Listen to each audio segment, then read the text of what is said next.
नमस्कार। आज हम एक ऐसे सफ़र पर निकल रहे हैं जो अमृतसर की आप कह सकते हैं साधारण गलियों से शुरू हुआ। हाँ। और फिर टेलीविज़न के बड़े से बड़े मंचों तक और करोड़ों, सही में करोड़ों दिलों तक पहुंच गया। बिल्कुल। ये कहानी है उस शख्स की जिसने मतलब हंसी को ही अपना हथियार बना लिया, कपिल शर्मा। कपिल शर्मा, हाँ, हंसी के बादशाह। हमारी आज की ये जो गहरी पड़ताल है ये आधारित है Kapil Sharma journey of a comedy king नाम के एक लेख के कुछ कह सकते हैं महत्वपूर्ण हिस्सों पर। अच्छा। और हमारा मकसद ये है कि इस जानकारी के जरिए हम कपिल शर्मा के जीवन के उतार चढ़ाव, उनका संघर्ष, उनकी जबरदस्त कामयाबी और उनके व्यक्तित्व के वो पहलू जो शायद अक्सर नजर नहीं आते, उन्हें समझें। सही बात है, कई चीजें होती हैं जो पर्दे के पीछे रह जाती हैं। बिल्कुल। आज तो उनकी लोकप्रियता मतलब किसी से छिपी नहीं है, हर तरफ उनकी चर्चाएं हैं। हाँ, वो तो है। लेकिन ये जो चमक दमक वाली तस्वीर है, इसके पीछे की कहानी क्या है?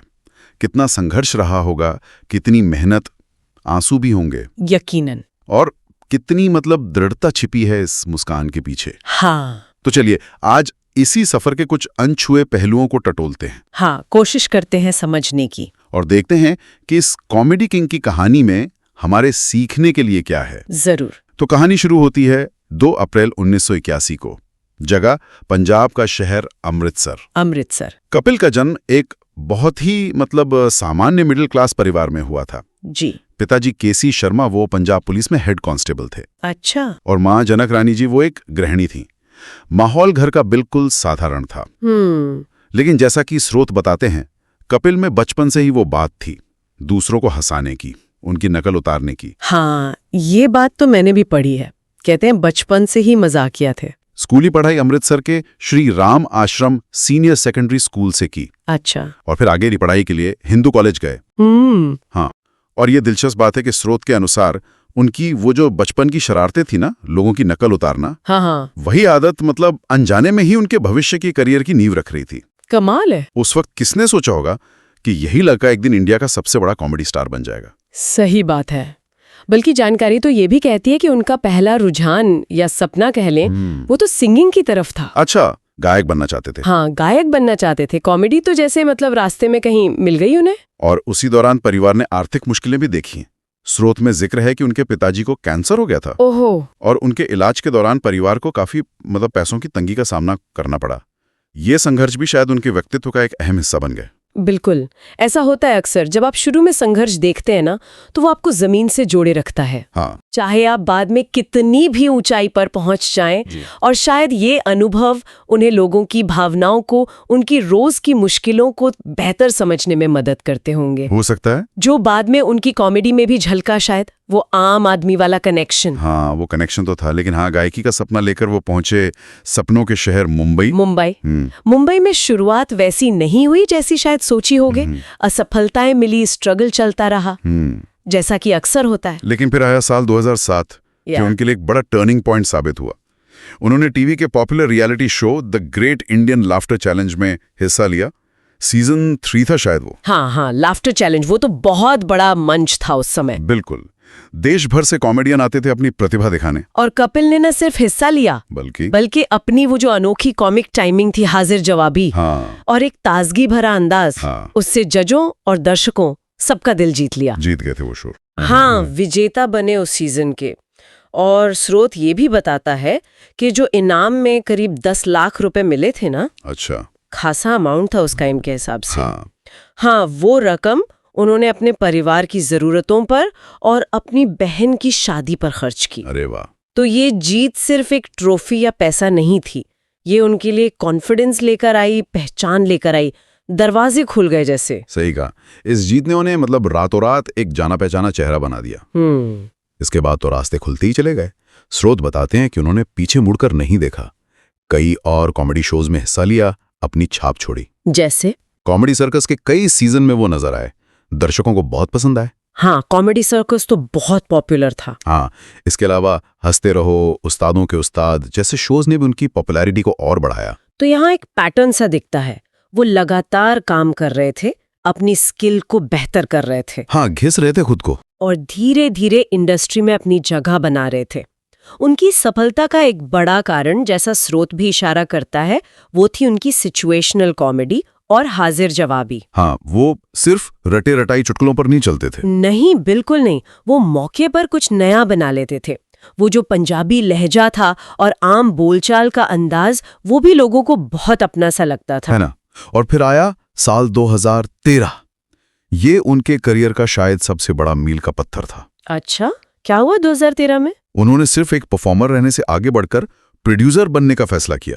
अपना प्रोडक्शन हाउस खोला, K9 प्रोडक्शंस, ओके। और कलर्स टीवी पर अपना खुद का शो लॉन्च किया, कॉमेडी नाइट्स विद कपिल। अरे हाँ, कॉमेडी नाइट्स, वो तो मतलब एक जमाना था उस शो का। बिल्कुल, ये एक बड़ा रिस्क था शायद, पर कामयाब रहा। कॉमेडी नाइट्स विद कपिल ने तो इंडियन टेलीविजन पर एंटरटेनमेंट के मायने ही बदल दिए। सही में, शो का फॉर्मेट भी बिल्कुल नया था। उसमें स्केच कॉमेडी थी, कपिल बिट्टू शर्मा बने थे ना उसमें। हाँ, बिट्टू शर्मा और उनका वो अतरंगी सा परिवार। हाँ, और साथ में सेलिब्रिटी गेस्ट भी आते थे जिनसे वो बात करते थे। वो किरदार तो अमर हो गए। बिट्टू शर्मा, उनकी पत्नी मंजू, सुमोना चक्रवर्ती, हाँ, दादी अली असगर, क्या कमाल का काम किया था। और बुआ उपासना सिंह, नौकर राजू, चंदन प्रभाकर, और सबसे ज्यादा चर्चा में रहे गुत्थी सुनील ग्रोवर। और पलक कीकू शारदा। ये सिर्फ किरदार नहीं थे, ये तो घर के मेंबर बन गए थे। सही कहा, हर हफ्ते लोग इंतजार करते थे कि बिट्टू के घर में क्या नया हंगामा होगा। इस शो का असली कमाल ये था कि इसने दो अलग दुनियाओं को मिला दिया। एक तरफ आम आदमी की नोक झोंक वाली कॉमेडी, और दूसरी तरफ सितारों की ग्लैमरस दुनिया वाले इंटरव्यू, दोनों एक ही मंच पर। हाँ, और वो भी इतने स्मूथली। यही फ्यूजन उस वक्त इंडियन टीवी के लिए एकदम नया था, क्रांतिकारी था। इसने कॉमेडी को रात के प्राइम टाइम स्लॉट में ला खड़ा किया। पूरे परिवार के साथ बैठकर देखने वाला शो बन गया। और टीआरपी रेटिंग्स तो आसमान छू रही थीं। कपिल शर्मा अब सिर्फ एक कॉमेडियन नहीं रहे थे, वो सुपरस्टार बन चुके थे। लेकिन फिर कुछ विवाद हुए, चैनल के साथ कुछ मतभेद हुए, और कॉमेडी नाइट्स विद कपिल बंद हो गया। हाँ, वो एक झटका था फैंस के लिए भी और शायद कपिल के लिए भी। बहुत बड़ा झटका था। पर कपिल रुकने वाले कहाँ थे।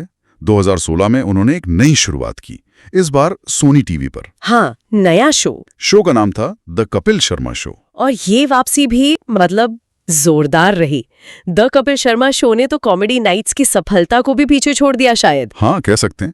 फॉर्मेट कमोबेश वैसा ही था, पर नए किरदार थे, एक नई एनर्जी थी। सपना, कृष्णा अभिषेक, हाँ, और बच्चा यादव, कीकू शारदा, इन किरदारों ने भी दर्शकों का खूब मनोरंजन किया। ये शो सिर्फ इंडिया में ही नहीं बल्कि दुनिया भर में जहां भी भारतीय दर्शक थे वहां बहुत पॉपुलर हुआ। बॉलीवुड के लिए तो ये शो जैसे अपनी फिल्मों के प्रमोशन का सबसे बड़ा अड्डा बन गया। हाँ, ये तो है। शायद ही कोई फिल्म रिलीज होती हो जिसके सितारे कपिल के शो पर ना आए हों। बिल्कुल, अमिताभ बच्चन से लेके शाहरुख खान, सलमान खान, अक्षय कुमार, दीपिका, आलिया, कौन नहीं आया। हर बड़ा सितारा। ये कपिल की लोकप्रियता और उनके शो के असर का सबूत था। ये शो सिर्फ कॉमेडी और फिल्म प्रमोशन तक ही नहीं रहा, ये एक तरह का कल्चरल फिनोमिनन बन गया था। इसमें हंसी मजाक तो था ही, साथ में मेहमानों से हल्की फुल्की अनौपचारिक बातें, उनके अनसुने किस्से। हाँ, कभी कभी इमोशनल पल भी होते थे। बिल्कुल, इसने कपिल को किंग ऑफ कॉमेडी के तौर पर पक्का कर दिया। और स्रोत ये भी बताते हैं कि इस शो ने कई नए कॉमेडियंस को भी एक बड़ा मंच दिया। मगर कहते हैं ना, शोहरत और कामयाबी के साथ अक्सर चुनौतियां और विवाद भी आते हैं। हाँ, ये तो सिक्के के दो पहलू जैसे हैं। कपिल शर्मा का करियर भी इससे अछूता नहीं रहा है। साल 2017 उनके लिए एक बहुत मुश्किल दौर लेकर आया। हाँ, वो फ्लाइट वाला किस्सा। इस घटना के बाद तो काफी कुछ बदल गया। सुनील ग्रोवर, अली असगर, चंदन प्रभाकर जैसे शो के अहम सदस्य, उन्होंने शो छोड़ दिया। टीम बिखर गई, शो की रेटिंग्स पे भी असर पड़ा, और ये विवाद मीडिया में भी खूब उछला। कपिल शर्मा को काफी आलोचना झेलनी पड़ी। हाँ, स्रोत इस बात का भी जिक्र करते हैं कि कपिल ने बाद में खुद माना पब्लिकली कि वो उस दौरान भारी मेंटल स्ट्रेस से गुजर रहे थे। डिप्रेशन था, शराब की लत भी थी। हाँ, वो दौर उनके लिए बहुत मुश्किल था। उन्होंने पब्लिक लाइफ से लगभग दूरी बना ली थी। शो भी कुछ टाइम के लिए बंद हो गया था। ऐसा लगने लगा था कि शायद कपिल शर्मा का वो सुनहरा दौर अब खत्म हो गया। कई लोगों ने तो मान लिया था कि अब उनकी वापसी मुश्किल है। ये दिखाता है कि स्टारडम का प्रेशर कितना ज्यादा हो सकता है। जब आप लगातार लोगों की नजरों में हो तो आपकी हर छोटी बड़ी बात, हर गलती पब्लिक हो जाती है। मुश्किल घड़ी में उनकी तब की गर्लफ्रेंड और अब पत्नी गिन्नी चतरथ, हाँ, और उनकी मां ने उनका मजबूती से साथ दिया। ये फैमिली सपोर्ट उनके लिए बहुत जरूरी साबित हुआ होगा। यकीनन। और यहाँ ये साफ करना जरूरी है कि हम सिर्फ स्रोत में जो जानकारी है उसके आधार पर बात कर रहे हैं, किसी का पक्ष लेने का कोई इरादा नहीं है। बिल्कुल। और फिर तमाम मुश्किलों और अटकलों को पीछे छोड़ते हुए कपिल शर्मा ने वापसी की, कम बैक किया। दिसंबर 2018 में उन्होंने अपनी लंबे समय की दोस्त गिन्नी चतुर्थ से जालंधर में शादी की। हाँ। ये उनके जीवन में एक नई स्थिरता लेकर आया। और प्रोफेशनल फ्रंट पर भी वापसी हुई। 2019 में द कपिल शर्मा शो एक नए सीजन के साथ लौटा। हाँ, लौटा। शुरुआत में थोड़ी हिचक थी लोगों में कि क्या शो पहले जैसा चल पाएगा, लेकिन दर्शकों ने कपिल का मतलब बाहें फैलाकर स्वागत किया। शो ने एक बार फिर टीआरपी चार्ट्स पर अपना दबदबा कायम कर लिया। कमाल है। इस बार टीम में कुछ नए चेहरे भी थे और पुराने साथी जैसे कीकू शारदा, चंदन प्रभाकर भी वापस जुड़े। कृष्णाभिषेक, भारती सिंह की मौजूदगी ने शो में एक नई जान डाल दी। तो ये वापसी कपिल की दृढ़ता दिखाती है, उनकी प्रतिभा, और सबसे बढ़कर दर्शकों का उनके लिए जो प्यार है वो दिखाती है। बिल्कुल। ये दिखाता है कि अगर आप अपनी गलतियों से सीखते हैं और फिर से मेहनत करने को तैयार हैं तो वापसी मुमकिन है। उनकी ये वापसी न सिर्फ उनके लिए बल्कि शायद कई उन लोगों के लिए भी एक प्रेरणा बनी जो जिंदगी में मुश्किल दौर से गुजर रहे होते हैं। सही बात। ये इस बात का सबूत था कि गिरने के बाद उठकर फिर से दौड़ना मुमकिन है। हाँ। अच्छा, टेलीविजन पर तो कपिल ने बादशाह कायम की ही, उन्होंने फिल्मों में भी हाथ आजमाया। हाँ, फिल्मों में भी आए वो। 2015 में अब्बास मस्तान की कॉमेडी फिल्म थी किस किस को प्यार करूं, उससे उन्होंने बॉलीवुड में डेब्यू किया। हाँ, याद है। उसमें उनके साथ 4 हीरोइनें थीं। हाँ, और फिल्म बॉक्स ऑफिस पर सफल भी रही थी। हाँ, उस फिल्म में दिखाया कि उनमें बड़े पर्दे पर भी ऑडियंस को खींचने की क्षमता है। हालांकि वो एक हल्की फुल्की कॉमेडी ही थी, उनके टीवी वाले अंदाज के करीब। सही। फिर 2017 में उनकी दूसरी फिल्म आई फिरंगी। ये एक पीरियड ड्रामा फिल्म थी और इसके वो को प्रोड्यूसर भी थे। फिरंगी, हाँ, ये उतनी चली नहीं थी शायद बॉक्स ऑफिस पर। हाँ, उतनी सफल नहीं रही, लेकिन इसमें कपिल ने एक अलग तरह का किरदार निभाने की कोशिश की थी। उनके एक्टिंग पर मिलीजुली प्रतिक्रिया आई। कुछ ने तारीफ की, कुछ को लगा कि वो कॉमेडी जोन से बाहर उतने सहज नहीं है। लेकिन असली सरप्राइज तो उन्होंने 2023 में दिया। हाँ, कौन सी फिल्म? जब वो नंदिता दास की फिल्म ज़्विगाटो में नजर आए। ओ हाँ, ज़्विगाटो। उसमें तो वो बिल्कुल अलग थे। बिल्कुल। इस फिल्म में उन्होंने एक फूड डिलीवरी राइडर का बेहद गंभीर और संजीदा किरदार निभाया। ये उनकी जो कॉमिक इमेज है उससे बिल्कुल हटकर था। सही कहा। ज़्विगाटो ने क्रिटिक्स और दर्शकों को चौंका दिया था। कपिल शर्मा को एक सीरियस एक्टर के रूप में देखना एक नया अनुभव था।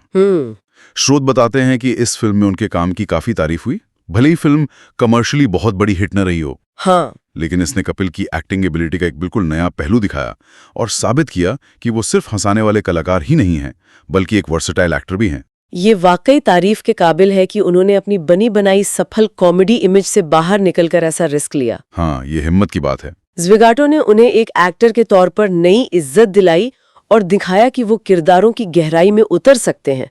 ये उनकी आर्टिस्टिक जर्नी का एक महत्वपूर्ण पड़ाव कहा जा सकता है। अपने इतने लंबे और सफल करियर में कपिल शर्मा को कई अवार्ड्स और सम्मान भी मिले हैं। हाँ, मिले होंगे जरूर।